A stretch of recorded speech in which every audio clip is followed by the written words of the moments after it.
Thanks again, everyone, for having me here today and to be able to share some of the work that we're doing out in Western New York. So my name is Aaron Ristow, and I'm the Egg Stewardship Program Manager at American Farmland Trust.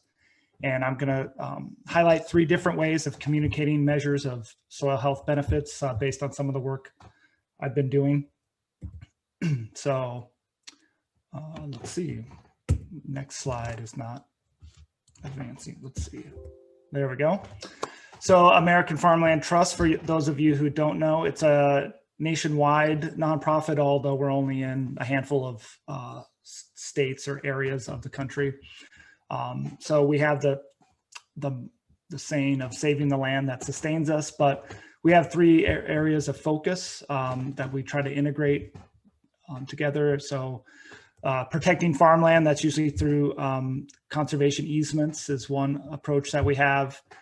We also have promoting sound farming practices, and also if you're going to have farmland, you need to have farmers farming it. So we have programs to help keep farmers on the land.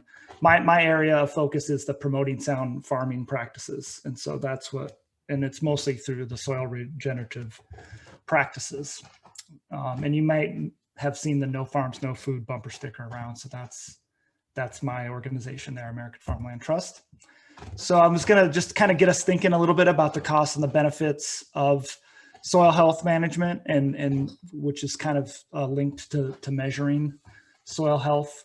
I had a little survey to give you all, just to get you thinking about it. There's no pressure here, no right or wrong, but I'm not sure how that's going to pop up. I'll get that loaded for you here, Aaron. Okay. Yep. No problem. Thank you. Let's see. I might see. Relaunch. There we go. There we go. Mm-hmm. Yeah, so just 3 questions. Just again, no pressure. Just choose one, what you think the best answer is based on your experience. I didn't see that we had any farmers today, but in your experience, what do you think?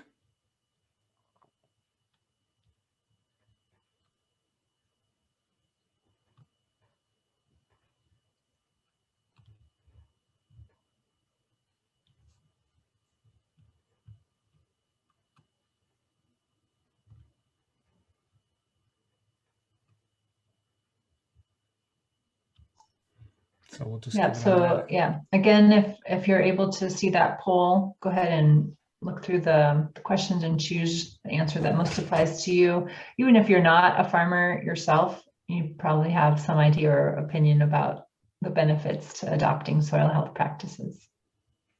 Yeah, exactly. No pressure. It's just, again, just to kind of get us thinking about the costs and the benefits, because I'm about to go into that. So just want to get people's opinion from their experience.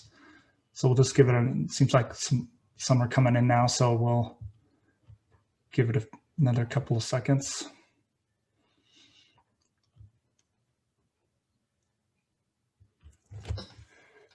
So, all right. Well, it looks like I'm just going to go ahead and end the poll here.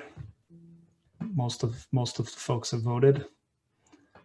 So it looks like we have, so the number 1 benefit, again, this is just folks' opinion, so that's fine. Reduced erosion or repair to fields, but it's all fairly close here with the others. And then specialized equipment is a cost to the practices, is a belief that we all have here.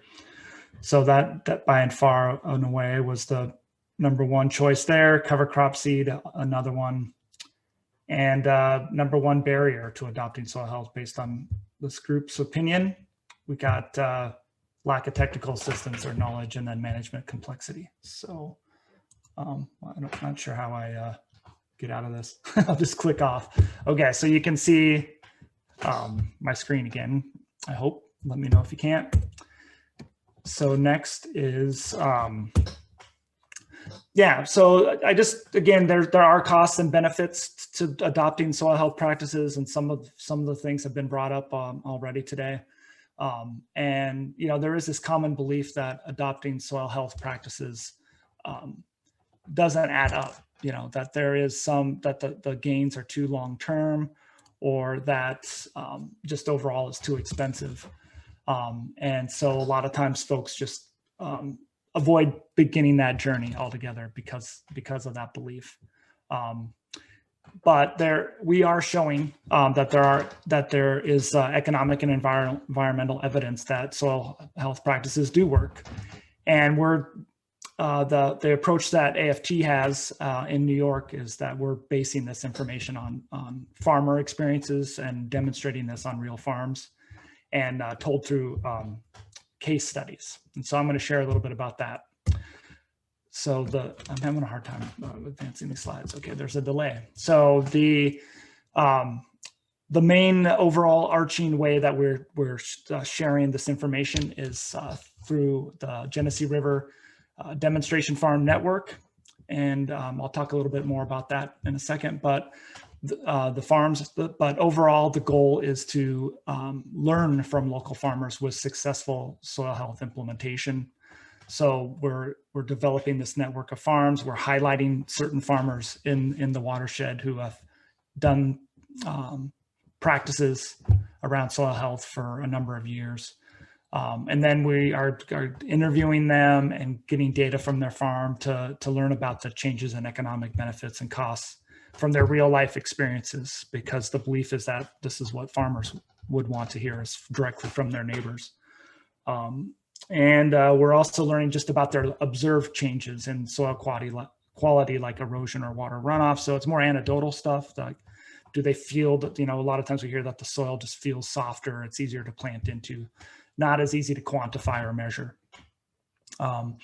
Infiltration, for example, it's something that they all observe as improved, but to actually measure infiltration is actually difficult, even though there are methods to do it. And then these farmers have all learned how to integrate soil health into their systems, and they've been doing it successfully for a number of years. And so we also get them to go to field days and participate on farmer panels and share how they're doing this on their own farms. And hopefully that information transfers to other farmers and gets them to feel more comfortable to take that risk.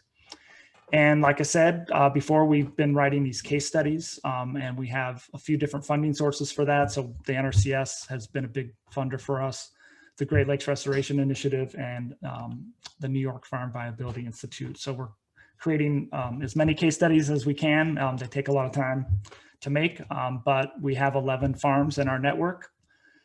And so you can see here, it's in Western New York. That yellow there is the Genesee River watershed. And so far we have 11 farms in the watershed. The red circled markers are the 3 farms that we've actually produced and released case studies. We do have a 4th one going to be released in August. And so you can see they're kind of scattered throughout the watershed. The lower part of the watershed has better soils, and there's just a lot more farms there. So that's why that's more represented than the upper regions of the watershed. There's a lot more forest up there, which is typical for a watershed in the upper regions. So like I said, here's the 3 farmers that we're going to highlight. But the case studies, like I said, there's multiple funding sources. So a few of them were part of a overall nationwide series of case studies, and these are all available online there with the link at the bottom. So there's currently 9 soil health case studies across the country that we have. The ones in California are more almond-based, but there's some in the Midwest and in Ohio that are more conventional farming systems, like the ones in New York. And so there are 3 from the Genesee River watershed. And the goal of this in communicating a measure of soil health, which I'm saying here is an economic measure, as well as environmental impacts, was to produce a case study that would be read. So the goal was to try to make this readable, something that someone would want to pick up and look at and read. So we tried to make it brief. It's a front and back. The front page here, and we added pictures and stuff to make it, again, we don't want to scare anybody away with too too many words these days. It's hard, and I think we all have shorter attention spans these days when it comes to reading. So we try to make it brief and attractive. And so the front page here has the background information of the farm, what they were doing before, why they started their soil health journey, and then a little bit about the analysis, setting that up. And then the back side here is really the results of our analysis. So you can see this table, which I will go into here in a second. And we also did an environmental analysis of water quality and greenhouse gas emissions, and those results are also in the back. So the front page is kind of the background. The back page is the results. And there's some local contacts to soil and water and NRCS there too at the bottom. And so looking at the economic methods, because these tools actually are available online for you all, and there'll be a link at the end, and perhaps this could be shared later in an email. So, these tools are now available, but we had to develop these tools for the grants that we had. And so we went for a partial budget approach for the economic analysis.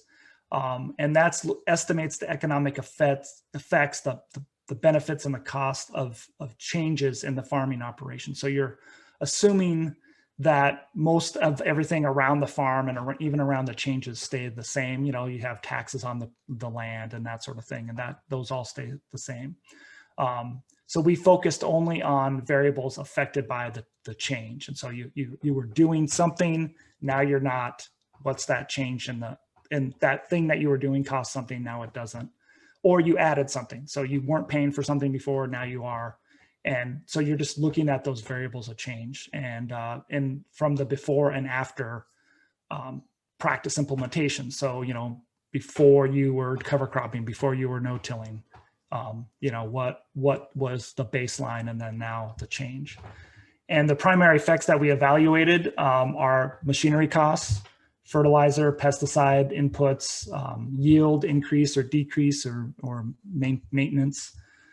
Were there erosion repair costs? We also did look at learning costs. So if they went to a conference or they spend time on YouTube looking at stuff or doing things like this, these kind of things, like we did put in that time for them, how much time they think they spend each year doing that. And then there was just kind of an other of things that they could come up with if we hadn't thought of it. And so, another thing about the partial budget analysis is it needs to be simple for a lot of reasons. And one of them is just explaining it to people. So if I had some complicated analysis to give to you all, everyone's eyes are going to glaze over for the most part. And especially most of the audiences I reach, so we needed to make it simple, just because I typically only get, 20 or 30 minutes to explain the whole project. If I had to spend most of that time explaining the economic background of how we did our study, then that's not really that productive. So the beauty of the partial budget analysis is that it's also just simple to explain. And so this is an example table here.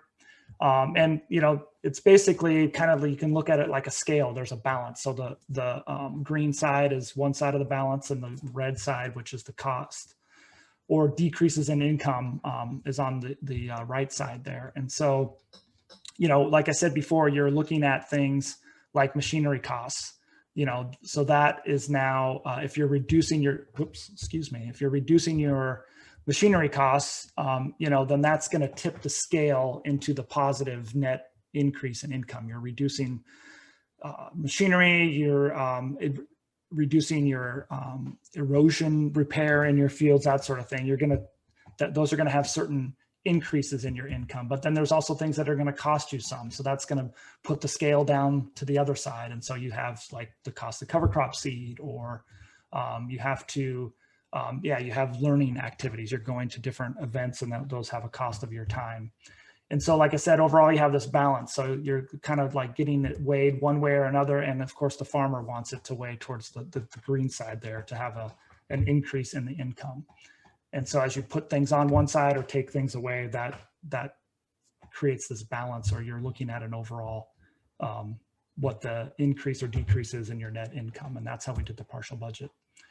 And so we do have a process. And like I said, these things are actually available for use if anyone wants to use them. We do have them available for download. So we had to develop this process. So we came up with a data collection sheet. So it helps guide the farmer interview. And so we have this questionnaire, and it actually is it's detailed. It's several pages. It takes a few hours to do the interview with the farm. But you get a lot of this information based on their tillage practices, and it's based on the 4 principles or 5 if you include grazing, livestock integration. So it has the cover and the cover cropping and the tillage and crop rotations. It goes through these different practices. And then we have a spreadsheet. It's called a calculator here, but it's really an Excel spreadsheet for now. We are working on an online version, but you enter all this information into the calculator, and then it produces that table. And then we ask the farmer, they're the ones that are going to be having their PDF shared to the world or standing up in front of a field day. So we say, hey, do these numbers that we come up with, does this feel right to you? Does this make sense? And so we get the approval from them. And we did have a team of external reviewers just to also legitimize the process. And so we had NRCS economists, and we had university economists. So in New York, it was John Hanchar that we worked with. We had NRCS soil health specialists, different regions reviewed for their area. And we also had I'll talk about this just coming up here, the MTT, which is the nutrient tracking tool for water quality benefits, and the Comet Farm Reviewer, which is the greenhouse gas emissions. We also have them overlook our input and our analysis. So looking at the methods for the environmental analysis, it was somewhat like a partial budget where we took a before and after scenario. One thing that I forgot to mention about the economics is that it's based on a rotation of the farm. So that's usually several hundred, or even some of the farms are over 1,000 acres in their rotation. These farms are diverse, so they do have multiple different rotations. So we didn't necessarily use all the acres on their farm because, again, we had to try to keep it simple and straightforward.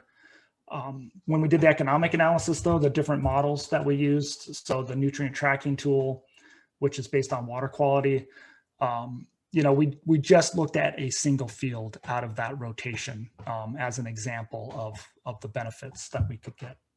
And so it is, NTT is a USDA model. It's a free online tool, and it estimates nitrogen, phosphorus, and sediment losses from cropland and pasture. And so again, we did a before scenario and after scenario with the soil health practices, and we could look at the difference. And same with the greenhouse gas emissions, which is actually more about carbon sequestration. That's the number you end up getting is what carbon is being stored there in the soil based on these practices. And again, it was based on the same sample field. We just took one field out of the rotation, and it was the same field for both of these models. And so we have the results here I'm going to go through. So like I said, right now we have 3 of these farms that are published. So these case studies are available online on our website for the Genesee River watershed. And we have a 4th one coming out soon, but I didn't share that today with you. And so we have Jay Swede. He has a diversified crop rotation. He's not a dairy, but he does receive manure from a 2,000 cow dairy. And so our study area was 1,500 acres out of his 4,500 acres. And somewhere around 2005, 2006, he started adopting strip till and no-till, and then integrated cover crops and nutrient management as well over time. And so today he's cover cropping each year 450 acres of the 1,500. And he uses oats, wheat, radishes, or sometimes he mixes that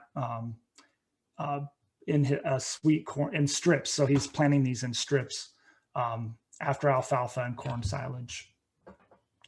And so overall, what we found is doing that that partial budget analysis is that he has a annual profit now of $55 an acre, that he has an increase in net income from that, which because he has so many acres, it's actually over $82,000 that he's increased his income based on this. And I'll go into his particular scenario in more detail in a minute, but he had a 343% return on investment. And he also does have beneficial water quality and greenhouse gas emission benefits, and you can see it here, but I'm actually going to summarize all 3 farms in a minute, so I'm not going to spend too much time on that. John McCauley is in Livingston County, and he was a dairy up until 2017, sold off his cows. He still does have some beef there that he's raising, but that wasn't included in our study. We did 567 acres of his row crops. So he's a corn, soybean, and winter wheat farmer. And he started, he's 100% no-till, which he also started back in 2009. And so he's now cover cropping 122 acres. And he really is doing it after wheat, which is easier for farmers because gets harvested late July, early August, and that cover crop has more time to grow. So he does a mix. Sometimes he has a 12-way mix that he's planting. And again, we saw that he had a $44 per acre increase overall, with almost a 25,000 annual profit and 135% return on investment. He also had reductions of NP and sediment and greenhouse gas. And again, keep in mind, when we started doing these studies, like we picked these farms because they had a history of soil health management. They had records. They were willing to talk to us and willing to share their story, but we didn't know that they would show a benefit. So it's not like we picked some that didn't have economic benefit and we threw those out. These are just, you're going one at a time, and we are seeing these benefits each farm. And so the Hargo farm was the third one that I've done. And this one was an interesting case study because this farm didn't have as high of benefits that we saw in the other 2 farms. And as you can see, well, let me back up. So he's in Genesee County. They are a dairy. They're an organic dairy. And so they do have limited tools in their tool belt in terms of tillage. So this farm actually kind of represents a transitional farm going from the conventional to soil health, full-on soil health, because they do still use tillage in their corn and soybeans, just because being organic, they can apply herbicides for weed management. And they have 200 acres of pasture. So we just looked at the 450 acres of their corn, soybeans. They also plant sorghum. And then something that they're doing is they use triticale as their cover crop. And so, and is mixed with red clover occasionally, but they are harvesting that triticale and using it as feed to their herd. And so some people don't consider it a cover crop if it's harvested and used as feed, but we did consider it a cover crop for this because it is providing benefits as if it is a cover crop. And so we counted it that. But he did have more modest results. And so he had an $11 per acre annual profit, and which is about $26,000 a year, an 18% return on investment. So, not being able to really go 100% no-till had a modest improvement on their net income, but they are still seeing an improvement. So there is this belief out there that, if I'm doing these things, I'm going to lose money. So not only did they not lose money, but there is still actually a gain here. And their results for the environmental analysis were more modest also, but they were already doing a lot of great things for their soil with being organic. They were rotating their crops. They use a lot of alfalfa in their rotation. So they have 70% of their land is covered at any one time every year. And so, to make these additional changes that they did, it's harder to see, some impacts. If an Olympic athlete is, already in pretty good shape, it's hard to see how much improvement they do when they start training for a certain season or something like that. It's really So they were already doing a lot of good things. So that's one reason why there was more modest improvement. So diving into Jay's table a little bit more, and I just picked Jay's because his was pretty typical of all the 9 case studies of some of the costs and benefits that we saw for the economics. And so you can see here the main one that everyone is experiencing is the reduced machinery cost. So you can imagine like he was doing 3 or 4 passes a year on a field. He now is just doing 1 pass. And so there's a tremendous savings there with the machinery, labor, fuel, the depreciation of the wear and tear of the machinery. And so you can see he had quite a bit of savings from that. Whoops. And the other thing on here is just he did report a yield increase. And so that also contributed, but most farms didn't. And I'll talk about that in a second. Another typical cost is the cover crop cost. So, the seed, the pass to plant it. So occasionally they have to do an herbicide treatment to terminate the cover crop, or they might, some farms, not Jay, but does a roller crimper or something. So they have to do something extra to manage the cover crop, and there is a cost there. And also the learning activities, we did include those as costs, but not as significant as the cover crop. So what we're learning is that there is this, I think it's good to promote a systems approach to soil health management instead of just looking at one practice and focusing on that. Really you can have some practices offset the cost of others. And that's what the farmers have reported back to me, that it's not like they're getting, like Jay's not getting an $80,000 check. I imagine like a gigantic check, someone's giving him at the end of the year. That's not happening, but he's able to, what he said, take those gains and do these practices on more acres of his farm, purchase more equipment, or experiment some and try to push the edge a little bit because he can afford to take a little bit more risk. So looking at the summary of all the 3 farms. So like I said, one farm, Jay, did report a yield increase that he attributed directly to soil health. He did also say, okay, I've had, better corn varieties and better equipment and that sort of thing, but I also attributed my soil improvement to yield at a certain percentage. And so we included that in the analysis. 2 of the farms reported no yield change. So they didn't say more or less, it stayed the same, but they are getting these other benefits out of it. Including reduced inputs. And so Hargo, though, did actually get an increased yield from the triticale red clover because he's using that as feed as well. So we did include that.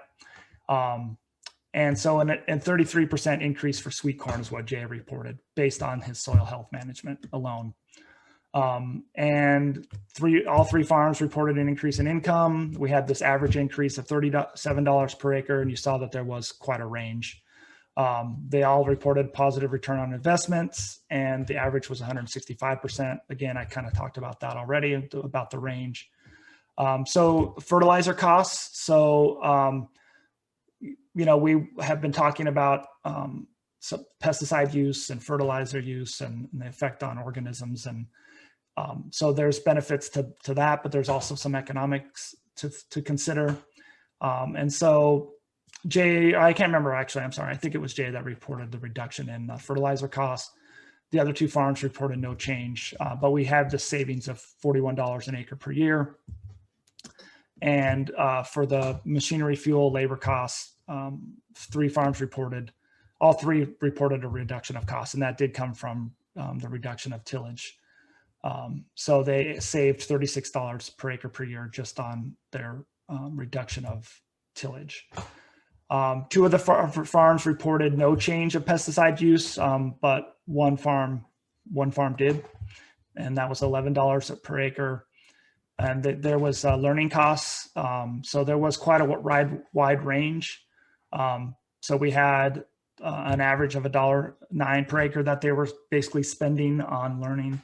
But up to $1.90 per acre was accounted for.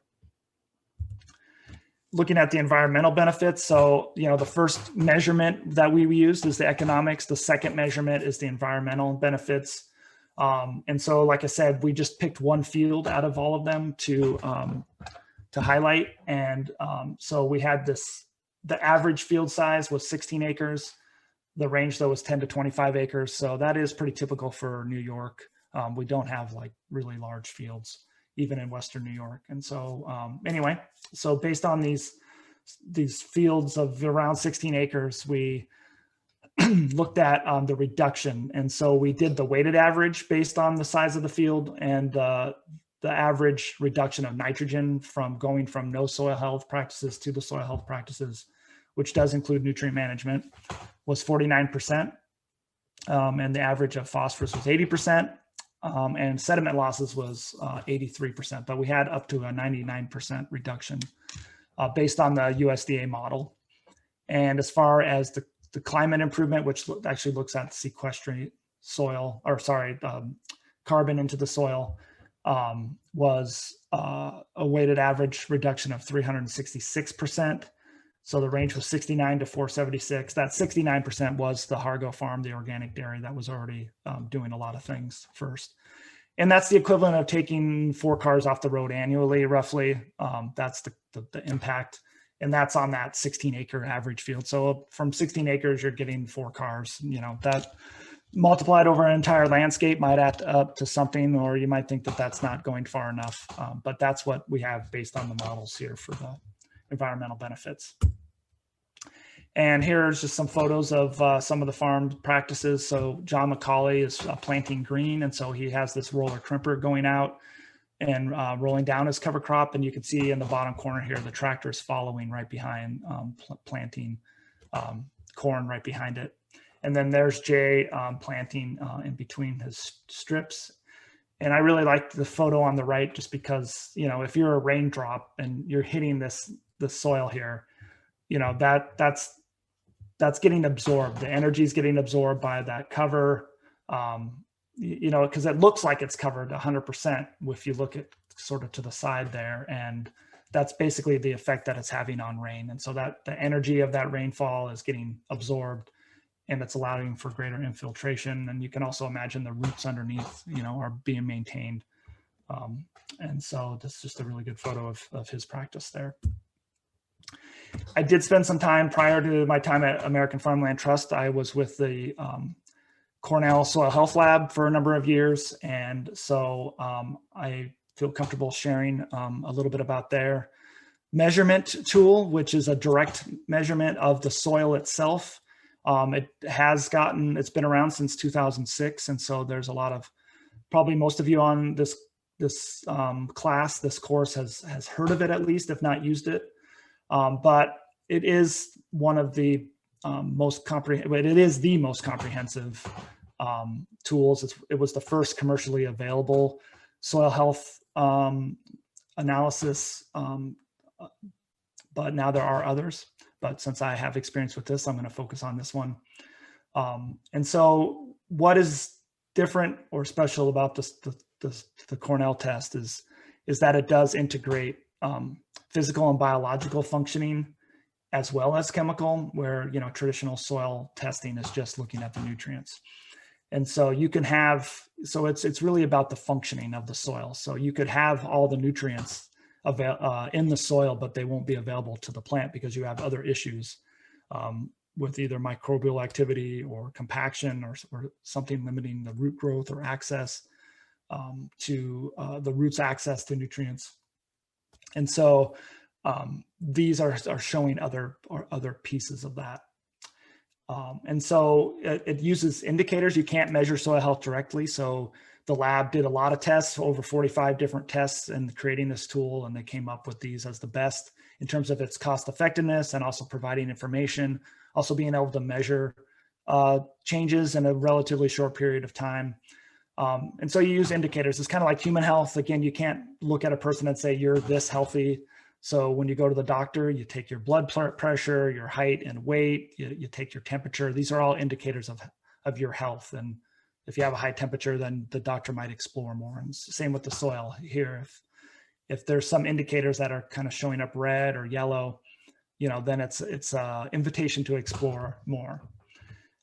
Because most farmers, and this was really geared towards farmers, although it's mostly used by researchers. Like what does a respiration value of 1.8 mean? Who would know that? So they linked it to using scoring functions to interpret values. And so they have a large database, and they know like a range from based on different soil textures of, where that value would lie. And so then it's reported in a rating, in a score. And so it's more easily digestible, that number.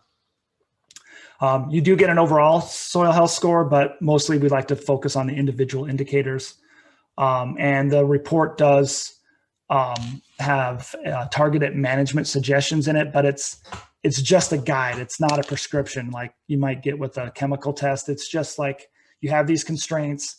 There's these practices that can address these constraints, but every farm is individual and has its own resources and constraints, has its own access to information and equipment and land, all those things. And so that has to be taken into consideration and really done with the guidance of an expert, of someone that has knowledge.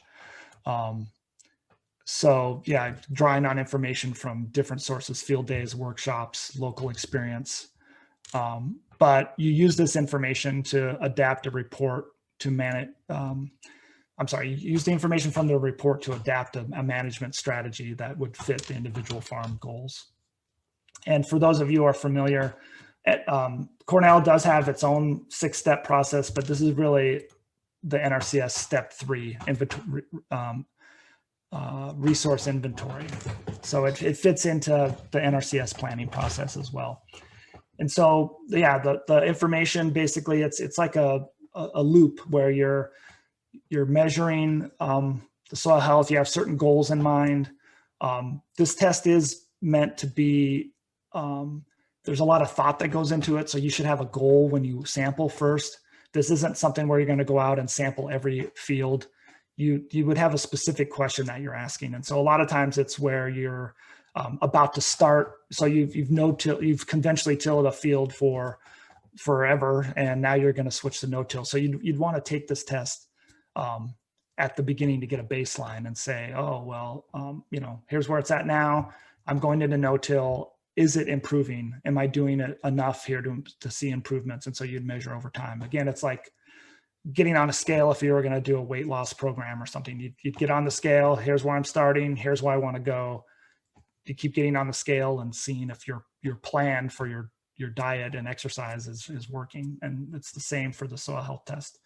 You get a baseline. You could also just have a specific question. You have an area of the field that is poor performing and you don't know what's going on. You could just sample in that area to get to see what's happening there and if it's why it's different than other parts of the field. And so you do get these constraints that are identified through the assessment. You can select and implement appropriate management strategies, which can be tricky because one management strategy can address a lot of goals, or you can have a lot of goals addressed by one strategy. So yeah, like I said, you can monitor and adjust the management over time. So basically I used this information to measure the fields that we use the environmental analysis on. And so what I ended up doing, since there was not the soil health test back in 2006 when Jay Swede started his soil health practice management on this field, I just looked at this one field where we did the environmental analysis. And if you look in the right hand corner here, this field in the red is where I sampled from. But then I took a baseline sample from the forest that's adjacent. So the upper right piece there's some forest land. So it's the exact same soil. The only difference is the management over the last 70, 80 years, 90 years. And so looking at what Jay, and when Jay got this field, he called it the lumpy lot because it was beat up. And so, now for 15 plus years, he's been out there with a lot of manure, a lot of, he's been doing strip till or no till there, cover cropping occasionally. alfalfa hay being grown there. So over like the last 15 years or so, you can see that his management is approaching the baseline of the forest. So the forest here is on the left side. You can see it's all almost 100%. It's all very, what we'd call healthy, right? Very high quality score. But you can see here, you know, it's not perfect. His soil still has a couple issues here with egg stability and the, protein availability. But, you know, overall, he's scoring high or very high in many categories. And so his management is approaching that of the forest over time. And so, you know, Jay could look at this and say, well, I'm doing the right thing. I'm just going to keep doing what I'm doing. And so looking at, you know, the economics and looking at the soil health management, looking at the test, looking at the environmental impacts, you know, again, the systems approach is really another way to, is a good thing to be promoting, because we're starting to see, as evidence comes in, that combining various management practices that promote health have an additive effect. So we saw that for the economics, but we can also see it for the soil health. So where cover cropping is getting you to a certain level alone, adding reduced tillage to it, you know, reduced tillage and cover cropping, adding compost, you know, the things that Jay is doing on that field, you can see that he's building soil health faster and to a higher level than just doing one practice alone. So another reason to think about doing a systems approach to soil health management. And that's true also for climate mitigation and resiliency. So this is actually from a study here where you had looking at the relative soil organic carbon sequestration or concentration, you know, and if you continue to plow and residue removal, you're going to reduce that over time. Whereas as you start to add things, no till alone, for example, you're going to stay at the level where your first measure. But over time, if you're adding these other practices, then the idea is that you would build this carbon in the soil over time. And so again, the systems approach, adding different practices, it is complicated though, and it's not easy. So it's easy for me to have a slide here that says, see what you can get if you do this, but it isn't easy to do. So that's part of what we have going on at the demonstration farm network is to, we do have trials there and looking at different ways to build that organic matter faster. And we're looking at planting green, which is this picture over here on the right. That's Macaulay's farm again. So wrapping up, we could see that there are significant economic and environmental benefits. As I've been saying here, a systems approach to soil health management may increase the bottom line and an environmental impact. There are many reasons farmers are using soil regenerative practices. So infiltration, soil tilth, reduction of inputs, easier planting, weed management is one actually for cover crops. And so those are the reasons farmers are reporting they started these things, but they are happy to see that the water quality and greenhouse gas benefits are a bonus, although that's not their primary motivation. And, you know, I like to say that, you know, although we did have this yield increase on the one farm, you know, overall, I don't like to say that soil health is going to necessarily lead to an increase in yields or greater profits, although we did see profits, but it does lead to crop resiliency and reduced inputs. And those things can lead to yields and profit increases, but not necessarily. So right now we have the more case studies on the way. So like I said, a fourth one from New York is about to be released. The last thing I'm going to mention is that we have this, this tool that is available online. And so this would take some special training. You'd probably want to contact me if you want some more information, but we have the ability to do the retrospective soil health economic calculation. So that's looking at a farm that's been doing this with history for, you know, 5 years or more.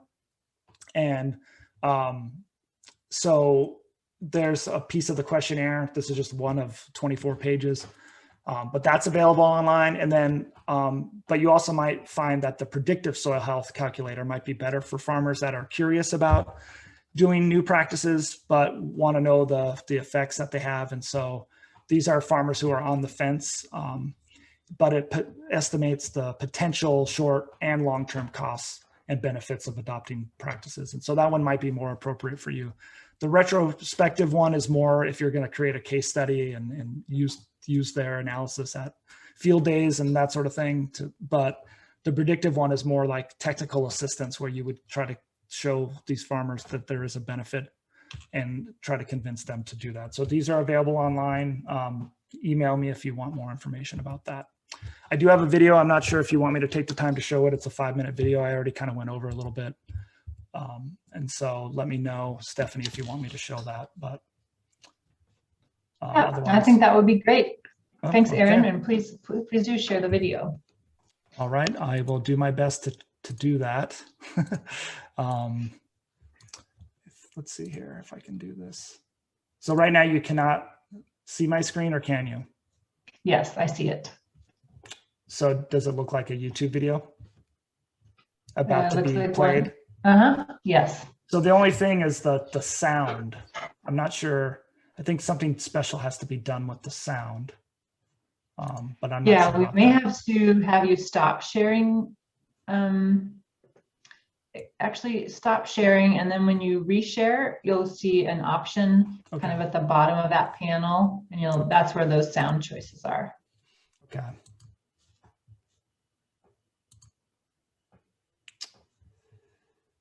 I'm still not seeing it. It's before you actually share. Oh, I see. Okay, I'll try. I think it's where it'll say, like, do you want to share this window or entire share screen? sound. Got it. There Perfect. We go. Just found it. Okay. And then here we go. Let me know if it doesn't work. So I hear the sound, but I'm seeing a different window, not the YouTube window. Okay. Let me try it again. One more time. Third time's a charm. If we can't get it, then we'll move on. That's right. Third time's a charm. Okay, here we go. Whoops. Share screen. Aha, screen one. There we go. Got it.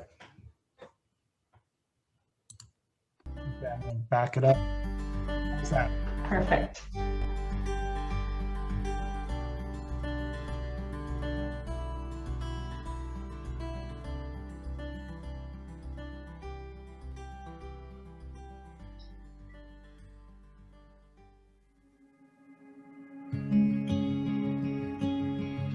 I'm Forrest Watson, Mulligan Farm.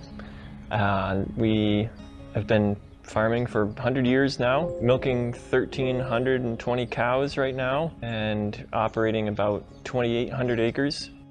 We started soil health practices almost 20 years ago now, when we started with minimum tillage, zone building, and reduced tillage. I'm John McCauley. I farm with my dad, my brother, at McCauley Farms, LLC in Groveland, New York. We have about 1,000 tillable acres. We started getting into no-till in the late 2000s. Some of the reasons we started with soil health and no-till on a bigger scale was, one, attending the no-till conference and seeing some erosion issues that weren't being solved with zone tillage, specifically some erosion on different grades that would erode right down the zone. On certain areas, that type of management style was just not working. And we knew more tillage wasn't the answer, so we had to cut back on that somehow and get the soil to be more stable. When we first started off no-tilling, it always felt like we were missing a part of the puzzle. We go out there and you start planting, and sometimes the conditions weren't just right. So we kept on experimenting, trying to figure out what's the next planter attachment to add on there. We started experimenting with cover crops, and boy, that was the piece of the puzzle we were missing. Some of the great benefits we've seen from reducing tillage and cover crops is soil structure is one of the huge ones. We're able to harvest and plant and spread manure with very, very little impact in a wider range of soil conditions. If it's a wet year, we've got some, if we have a heavy cover crop somewhere, we know we can go and spread manure there without leaving ruts and getting runoff and anything that we are trying not to do. Some of the other benefits we've seen is reduced cost in tillage equipment, labor, fuel. So with our cover crops, all the carbon there, it's always released every time you go out there and you do a little bit of tillage. Even if you're just going out there and taking a turbo till or disc, you know, and just lightly hitting it, where you're breaking up all those pores and everything, and all your carbon is getting released out in the atmosphere. The way we figure it is, if we're going in there and the only thing we're disturbing is just that little spot where we're placing the seed, then we're cutting back on that carbon's emissions and keeping everything right down in the soil where it should be, instead of releasing out in the atmosphere. So the less tillage, the quicker you can build that organic matter level up in your soil. So now we're getting into cover crop rolling. We've been doing that for 2 years now, and that's really helped with getting the corn established so the corn is not competing for sunlight. So we're growing really tall cover crops. The nice part about planting an 11-way mix is you got so many different varieties there. So even if your cereal rye is not at flowering stage, the hairy vetch is already at your flowering stage. So when you go to roll that down, the hairy vetch is going to hold that cereal rye down for the most part. We're applying a lot less fertilizer up front at planting time.